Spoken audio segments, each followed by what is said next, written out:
निवडणुकीच्या पार्श्वभूमीवर मुख्यमंत्री महाविद्यालयातील विद्यार्थ्यांशी संवाद साधणार आहेत। मुख्यमंत्री उद्या 100हून अधिक महाविद्यालयातील 7500हून अधिक विद्यार्थ्यांशी संवाद साधणार आहेत। तर उपमुख्यमंत्री एकनाथ शिंदे आज पंढरपूर दौऱ्यावर आहेत। निवडणुकीच्या प्रचारासाठी सांगोल्यात एकनाथ शिंदेंची प्रचार सभा होणार आहे। मनसे नेते अमित ठाकरे आज नेरूळ पोलीस स्टेशनला जाऊन नोटीस स्वीकारणार आहेत। नवी मुंबईत शिवरायांच्या पुतळ्याचं परवानगीशिवाय अनावरण केल्याप्रकरणी अमित ठाकरेंवर गुन्हा दाखल झालाय। चंद्रशेखर बावनकुळे पाय जमिनीवर ठेवून काम करणारे नेते आहेत। पैशांची मुजोरी ही भाषा त्यांच्या बाबतीत वापरणं नौटंकी आहे। नवनाथ बन यांचं ट्विट करत सुषमा अंधारेंना प्रत्युत्तर देण्यात आलंय। आमदार असलम शेख यांच्या कार्यालयाबाहेर भाजप युवा मोर्चा आंदोलन करणारे मंगलप्रभात लोढांना धमकी दिल्याचा निषेध करण्यात येणार असून पोलिसांसमोर कायदा सुव्यवस्था राखण्याचं आवाहन करण्यात आलंय। तर जालना जिल्हा परिषद आणि महानगरपालिका भाजपच्या ताब्यात येईल। परिषदेतील 30हून अधिक जागांवर भाजपा निवडून येईल। बबनराव लोणीकर यांनी हा दावा केलाय। स्थानिक स्वराज्य संस्था निवडणुकीत महाराष्ट्रात आणि मराठवाड्यात भाजपा हा नंबर 1चा पक्ष राहील। जालन्यात रावसाहेब दानवेंनी हा दावा केलाय।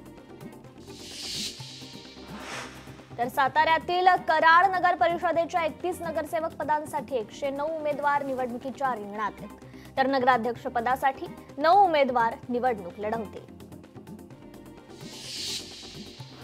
भुजबळांच्या मतदारसंघात भुसेंनी प्रचाराचा नारळ फोडलाय। येवल्यातल्या त्रिकोणी लढतीकडे लक्ष आहे। महायुतीचे घटक पक्ष एकमेकांविरोधात लढणार आहेत।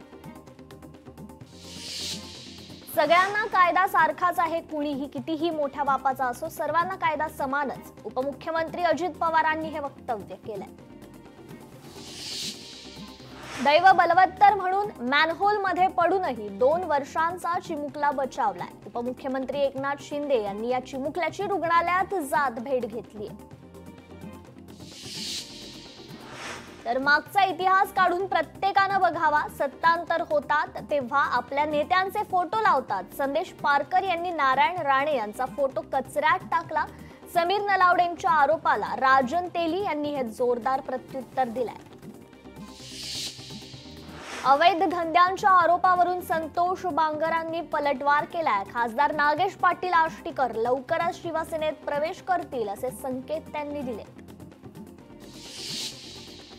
ट्विटर आणि चॅनलवर पक्ष चालत नाही, पक्ष चालवायला लोकांमध्ये जावं लागतं, लोकांचा विश्वास जिंकायला लागतो।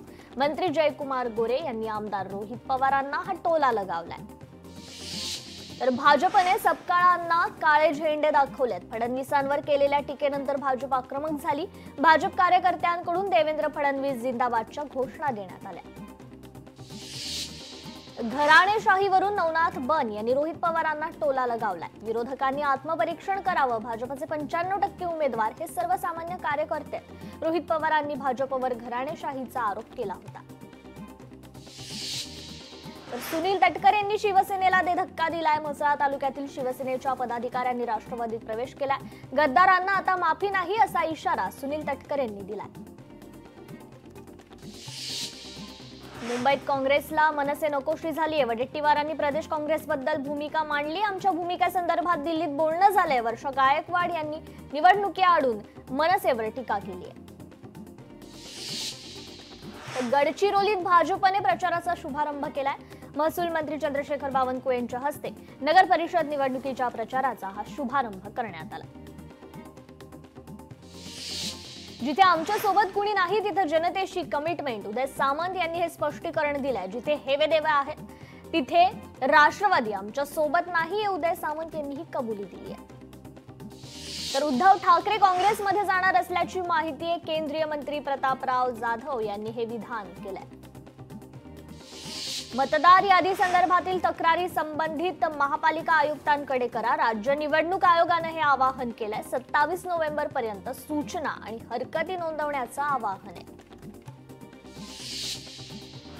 देवेंद्र फडणवीस दरिंदा नाही तर पोशिंदा। काँग्रेसची अगरबत्ती सपकाळ यांच्यासारख्यांमुळे विझली। हर्षवर्धन सपकाळ यांच्या टीकेनंतर नवनाथ बन यांनी हा पलटवार केला।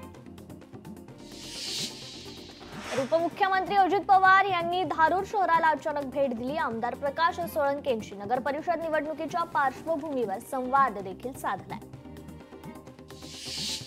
पालघरच्या कॉमन मॅनला सुपरमॅन बनवायचंय, पालघरमध्ये विकासाचा भगवा फडकवायचा आहे। पालघरच्या जाहीर सभेत उपमुख्यमंत्री एकनाथ शिंदेंनी हे वक्तव्य केलंय। तर परभणीच्या पाथरीत हर्षवर्धन सपकाळ यांनी उमेदवार जुनेद खान दुर्राणी यांच्या प्रचारार्थ सभा घेतली आहे। सभेत भाजप आणि महायुतीवर जोरदार टीकास्त्र डागण्यात आलं। राष्ट्रवादीने अकांड तांडव न करता रत्नागिरीत स्वतंत्र उमेदवार दिले। मंत्री उदय सामंत यांच्या रायगडातील शिवसेना नेत्यांना काल पिचक्या। परभणीच्या पाथरीत निवडणूक प्रचारादरम्यान शिवसेना आणि काँग्रेसचे कार्यकर्ते एकमेकांना भिडलेत। दगडफेक आणि तलवार चाकून हल्ला करण्यात आला। यात अनेक जण गंभीर जखमी झाले असून त्यांच्यावर जिल्हा रुग्णालयात उपचार सुरू आहेत। तर अहिल्यानगरच्या श्रीगोंद्यात भाजपने अनपेक्षित निर्णय घेतलाय। भाजपने घराणेशाहीला डावललाय। सर्वसाधारण महिलेला दिली उमेदवारी। इच्छुक उमेदवार गायत्री वाकचोडे यांनी बहुजन विकास आघाडीचे सर्वेसर्वा हितेंद्र ठाकूर यांची भेट घेतली आहे। वसई विरार प्रभाग क्रमांक 11 मधून उमेदवारी देण्याची मागणी करण्यात आली आहे। तर शिवसेनेकडून जिल्हा संपर्क प्रमुखांची घोषणा झाली आहे। आगामी निवडणुकीपूर्वी पक्षाकडून दिग्गजांची नियुक्ती करण्यात आली असून निवडणुका होईपर्यंत जिल्ह्यातच थांबा असे निर्देश संपर्क प्रमुखांना पक्ष नेतृत्वाचे निर्देश देण्यात आले। तर मालवण नगर परिषदेच्या निवडणुकीची रणधुमाळी पाहायला मिळते। माजी आमदार वैभव नाईक यांनी डोर टू डोर प्रचार सुरू केलाय। बिनविरोध निवडीत दडपशाही आणि पैशाचा वापर होतोय। तुळजापूर नगरपालिकेवर ज्यांची सत्ता आहे त्यांच्याकडूनच पैशांचा अपहार होतोय। खासदार ओमराजे निंबाळकर यांनी हा आरोप लगावलाय। तर तळेगाव दाभाडे नगर परिषद निवडणूक 19 जागा बिनविरोध तर 9 जागांवर ही चुरस रंगणार आहे। शेवटच्या दिवशी 32 अर्ज तर याआधी 7 अर्ज मागे घेण्यात आलेत। 39 अर्जांची माघार नोंदवली गेल्याने 19 जागा बिनविरोध आहेत। नगराध्यक्ष पदावर तिरंगी लढत स्पष्ट होतीये। त्र्यंबकेश्वर नगर परिषदेसाठी महायुतीची धडपड। मुख्यमंत्र्यांनी प्रचाराचा नारळ त्र्यंबकेश्वर मधून फोडलाय। तरी आम्हीच विजयी होणार, राष्ट्रवादीचे आमदार हिरामण खोसकर यांनी हा दावा केलाय। राज्यात आगामी निवडणुकीच्या पार्श्वभूमीवर अजित पवार मराठवाडा दौऱ्यावर आहेत। लातूरकडे जात असताना कार्यकर्त्यांनी उत्स्फूर्त स्वागत करून जयघोष केलाय। मोठ्या संख्येने कार्यकर्ते यावेळी उपस्थित होते। वर्धा आर्वी नगर परिषदेत तिरंगी लढत पाहायला मिळते। 6 नगर परिषदेपैकी 2 नगर परिषदेत थेट लढत होती। स्वबळाचा नारा दिल्यानंतर मित्रपक्ष आमने सामने आले। धुळे जिल्ह्यातील दोंडाईमध्ये बिनविरोध निवडणूक झाली आहे। 13 प्रभागातील 26 नगरसेवकांची ही बिनविरोध निवड झाली आहे। नागपुरात नगर परिषद निवडणुकांची रणधुमाळी पाहायला मिळते। कन्हान पिंपरी नगर परिषद निवडणुकीत शिवसेनेकडून काँग्रेसला धक्का देण्यात आलाय। राजेश यादव यांनी निवडणुकीतून माघार घेत शिवसेनेत पक्षप्रवेश केलाय। मध्य रेल्वेवर आज मेगा ब्लॉक असणारे ठाणे ते कल्याण दरम्यान अप आणि डाऊन जलद मार्गावर सकाळी 10:40 ते दुपारी 3:40 पर्यंत हा मेगा ब्लॉक असणार आहे। तर मुंबईत WNC नेव्ही हाफ मॅरेथॉन 2025चं आयोजन करण्यात आलंय। क्रॉस मैदानापासून मॅरेथॉनला सुरुवात झाली आहे। मॅरेथॉनमध्ये व्हाईस ॲडमिरल कृष्णा स्वामीनाथन आणि अभिनेता सुनील शेट्टी देखील सहभागी झालेले आहेत। मुंबईतील इक्षू शिंदेंचा ग्लोबल फ्युचर स्कॉलर आणि डिप्लोमॅटने सन्मान करण्यात आलाय। अमेरिकेच्या गॅरिबे इन्स्टिट्यूट तर्फे हा सन्मान करण्यात आलाय। मुंबईत ग्लोबल पीस ऑनर्सचं आयोजन करण्यात आलंय। दिव्यज फाउंडेशन कडून ग्लोबल पीस ऑनर्सचं आयोजन करण्यात आलं। 26/11च्या दहशतवादी हल्ल्यातील नायकांचा यात सन्मान करण्यात आला। पहलगाम हल्ल्यातील बळींच्या कुटुंबियांचा देखील सन्मान करण्यात आला। अर्णव खैरे आत्महत्या प्रकरणी मारहाण करणाऱ्या अज्ञातांविरोधात गुन्हा दाखल झालाय। तपासासाठी पोलिसांच्या 2 पथकांची नियुक्ती करण्यात आली आहे। रेल्वे पोलिसांच्या मदतीनं गुन्ह्याचा तपास सुरू आहे। परळमध्ये 11 वर्षापासून कोकण महोत्सवाचं आयोजन होत आहे। महोत्सवात कोकणातील प्रसिद्ध वस्तू खाद्यपदार्थांचे स्टॉल्स लागलेत। मनसेकडून दरवर्षी हा कोकण महोत्सव भरवला जातो। तर मंत्री मंगलप्रभात लोढा मोर्चा काढणार आहेत। मालाड मालवणीतील अनधिकृत बांधकामाविरोधात आज दुपारी 4 वाजता पोलीस ठाण्यावर ते मोर्चा काढणार आहेत। भिवंडीत धोकादायक इमारतीवर पालिकेनं हातोडा केला। कारवाईमुळे शहरातील अनधिकृत आणि धोकादायक इमारतींमधील मालमत्ता धारकांमध्ये त्यामुळे खळबळ माजली आहे। पुणे अहिल्यानगर मार्गावर कोरेगाव भीमा परिसरात वाहतूक कोंडी निर्माण झाली आहे। वाहनांच्या 4 ते 5 किलोमीटर पर्यंत रांगा पाहायला मिळाल्या। साताऱ्यात पाचगणी महाबळेश्वरच्या पसरणी घाटात वाहतूक कोंडी निर्माण झाली। प्रवासी रस्त्यात अद्याप वाहतूक पोलीस या ठिकाणी पोहोचले नाही। एमसीआर बॉयज फाउंडेशन तर्फे अन्नदान उपक्रम राबवण्यात आला। अंगारकी चतुर्थी निमित्त 7 डिसेंबर रोजी अनाथ आश्रमासाठी हा उपक्रम आयोजित करण्यात आला। तर पुण्यात रस्त्यावर पडलेली 10 लाख रुपयांची रोख रक्कम असलेली बॅग कचरा वेचक महिलेनं परत केली आहे। व्यक्तीकडून महिलेचा साडी आणि रोख रक्कम देऊन सन्मान करण्यात आला। लोकल मधून पडून अल्पवयीन मुलाचा मृत्यू झालाय। गर्दीमुळे लोकल मधून पडल्याची माहिती आहे। पालकांना भरपाई देण्याचे उच्च न्यायालयाचे आदेश। मालेगावातील चिमुकलीवरील अत्याचार आणि हत्या प्रकरणी जन आक्रोश मोर्चा काढण्यात आला। जन आक्रोश मोर्चातील आंदोलकांवर गुन्हे दाखल झालेत। सरकारी कामात अडथळा आणल्याचा आंदोलकांवर आरोप।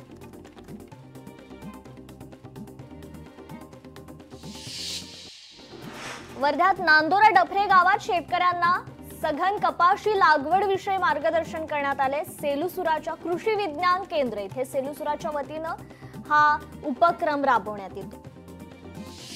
तर बीडमध्ये ऊस दरांच्या प्रश्नावर शेतकरी संघटना एकत्र आली आहे। ऊसाला 4000 रुपये भाव द्या या मागणीकरता चक्का जाम आंदोलन करण्यात येणार आहे। ऊस दरवाढीसाठी 24 नोव्हेंबर पासून हे आंदोलन आहे। दिल्ली कार स्फोट प्रकरणी जम्मू काश्मीर मधून इलेक्ट्रिशियनला ताब्यात घेण्यात आलाय। व्यक्तीचा जैश ए मोहम्मदशी संबंध असल्याचा संशय। तर G20 शिखर परिषदेच्या जाहीरनाम्यात जागतिक शांततेचा संदेश देण्यात आला। दक्षिण आफ्रिकेच्या जोहान्सबर्ग इथे आयोजित G20 परिषदेत पंतप्रधान मोदींसह विविध राष्ट्रप्रमुख सहभागी झाले। तर पंतप्रधान नरेंद्र मोदी यांनी जोहान्सबर्ग इथे झालेल्या rhythms of A United India कार्यक्रमात मराठमोळ्या पद्धतीने स्वागत करण्यात आले। यावेळी महाराष्ट्राच्या कला संस्कृती आणि परंपरेचं अभूतपूर्व दर्शन घडलं। नक्षल चळवळीला पुन्हा मोठा धक्का बसलाय। तेलंगणात 37 माओवाद्यांनी शस्त्रांसह आत्मसमर्पण केलंय। सर्व माओवाद्यांवर एकूण 1,41,00,000 बक्षीस होतं। पुन्हा पहलगाम सारखा हल्ला होणार नाही। जम्मू आणि काश्मीरच्या पर्यटनासाठी या गुलाम नबी आझाद यांनी पर्यटकांना हे आवाहन केलंय। तर उल्हासनगर कॅम्प 3च्या इमलीपाडा परिसरात गोळीबार झालाय। गोळीबारात 2 राऊंड फायर करण्यात आले। 4 ते 5 जणांच्या टोळीकडून रागात हा गोळीबार करण्यात आल्याचं समजतंय। घटनेत कोणालाही दुखापत नाहीये, मात्र 3 जणांवर गुन्हा दाखल झालाय।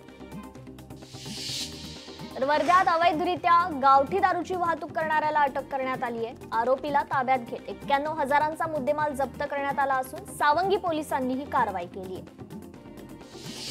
छत्रपती संभाजीनगरमध्ये मुलाकडून वडिलांची हत्या झाली आहे। घटनेमुळे परिसरात खळबळ माजली आहे। तर सांगलीत येडेनिपाणी फाट्याजवळ गोळीबार झालाय। 1 जण यात गंभीर जखमी झालाय। गोळीबार करण्यामागचं कारण अद्याप अस्पष्ट आहे। घटनास्थळी ईश्वरपूर पोलीस ठाण्याचे वरिष्ठ अधिकारी लगेचच दाखल झाले। तर नाशिक जिल्हा सहकारी बँकेचे माजी अध्यक्ष आता अडचणीत सापडलेत। नोकरीचा आमिष दाखवून 2016 पासून लाखो रुपयांची फसवणूक झाली आहे। परवेज कोकणी यांच्यासह 2 जणांविरुद्ध मुंबई नाका पोलीस ठाण्यात फसवणुकीचा गुन्हा दाखल झालाय। संदेश काजळे हत्या प्रकरणातील मास्टरमाइंडला अटक करण्यात आली। आरोपी रणजित आहेर गेल्या 1.5 वर्षापासून फरार होता। तर पुणे पोलिसांनी मध्य प्रदेशात मोठी कारवाई केली आहे। शस्त्रास्त्र निर्मिती कारखान्यावर पुणे पोलिसांनी छापा टाकलाय। संपूर्ण शस्त्र कारखाना पुणे पोलिसांकडून उद्ध्वस्त करण्यात आले। 47 जणांना ताब्यात घेण्यात आलाय। सिन्नरच्या नायगावात गाव गुंडांनी धुमाकूळ घातलाय। 50,000 दे नाही तर दुकान पेटवून देईल अशी गुंडांकडून दुकानदाराला धमकी देण्यात आली। पोलीस स्टेशनमध्ये या संदर्भात गुन्हा दाखल करण्यात आला। तर बीडच्या केजमध्ये अल्पवयीन मुलीवर अत्याचार प्रकरणी अॅट्रॉसिटीसह पोक्सो अंतर्गत गुन्हा दाखल झालाय। कॅफेच्या नावाखाली काळे धंदे करत असल्याचं समोर आलंय। कॅफे चालकांवर कठोर कारवाईची नागरिकांनी मागणी केली आहे। पनवेल सायन मार्गावर कारला भीषण आग लागली। आगीमध्ये संपूर्ण कार जळून खाक झाली आहे। उरण फाटा येथील ब्रिजवर हा अपघात घडलाय। बोरिवलीत भंगाराच्या दुकानांना भीषण आग लागली आहे। गणपत पाटील नगर परिसरातील ही धक्कादायक घटना आहे। आग आटोक्यात आणण्याचं काम सुरू। लग्नासाठी नवऱ्यानं चक्क जमीनच विकली आहे। विधी पार पडताच वधू प्रियकरासोबत फरार झाली। वधूचा डान्सचा व्हिडिओ देखील व्हायरल झालाय। उत्तर प्रदेशामधील ही अजब घटना आहे। तर नवी मुंबईच्या फणसवाडीत बिबट्या दिसल्यानं दहशत निर्माण झाली आहे। वन विभागाकडून शोध मोहीम सुरू आहे। परिसरात सीसीटीव्ही कॅमेरा बसवून निगराणी वाढवण्यात आली आहे। नाशिकच्या निफाड तालुक्यातील 2 बिबटे जेरबंद करण्यात आले। नागरी वस्तीत बिबट्या शिरत असल्यानं नागरिकांमध्ये भीतीचं वातावरण आहे। वन विभागानं लावलेल्या पिंजऱ्यात बिबटे जेरबंद करण्यात आले।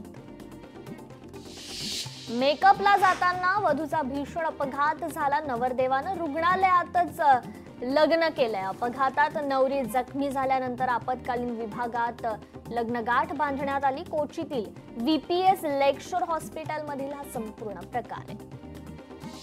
तर सोलापूर हैदराबाद राष्ट्रीय मार्गावर गाडीचं टायर फुटून अपघात झालाय। दुर्घटनेत 5 जणांचा जागीच मृत्यू झालाय।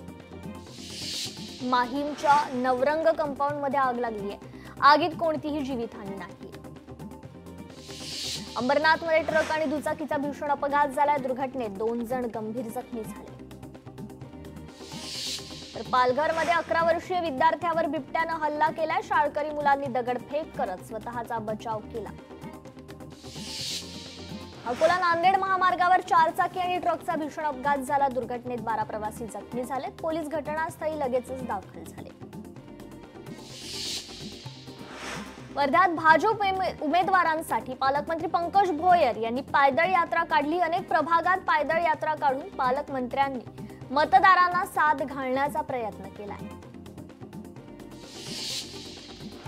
वर्ध्यातील ठाकरेंच्या शिवसेनेच्या उपजिल्हा प्रमुखांनी राजीनामा दिलाय। मुंबई आणि जिल्ह्यातील ज्येष्ठ नेत्यांच्या गटबाजीला वैतागून हा राजीनामा दिल्याचं उपजिल्हा प्रमुख निहाल पांडे यांनी पत्रकार परिषदेतून सांगितलंय। तर दिल्ली शहरातील प्रदूषणात प्रचंड वाढ झाली आहे। प्रदूषणामुळे ग्रेफच्या नियमांमध्ये बदल करण्यात आलाय। टीव्ही, रेडिओ आणि वृत्तपत्राद्वारे प्रदूषण संबंधी अलर्ट दिला जाणार आहे। बबनराव, तुमची वेळ आली, तुम्ही मागे व्हा आणि राहुल लोणीकरला पुढे करा। रावसाहेब दानवेंनी बबनराव लोणीकरांना हा सल्ला दिलाय।